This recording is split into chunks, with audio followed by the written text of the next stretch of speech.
पप्पू भाई ये केवल फेलिसिटेशन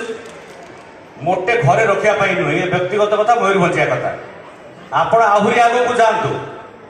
आहरी सम्मान एवं गौरव आणतु ये अटकी जीवेनि आपण निजे कहते लोक मत कहले बुढ़ा हो आप रिल्स आम देखु आप मोटे बुढ़ा होना से युव सुलभ ना आप कहे ना कहे आज कमेडी कथा नुहे आप भविष्य आमर केमी कड़े जाऊे निश्चय दी मत कहे आम पिला जानतु नूतन पीढ़ी जानतु केवल पप्पू कमेडियन नुहे कमेडी मु करे नहीं केतेबेले मु कहितली जे आम जीवन में घटुवा घटना गुड़ा को कहे आम लाइफ स्टाइल एत खराब हो गलानी आम कथा गुड़ा आमको कमेडी भाया लगे तेरे सब बेले गर्व करे मु प्रत्येक इंटरव्यू रे भी कहे जे हे भगवान मत जी जन्म दब 1000 थर दियो किंतु ये मयूरभंज रे दियो जय मयूरभंज धन्यवाद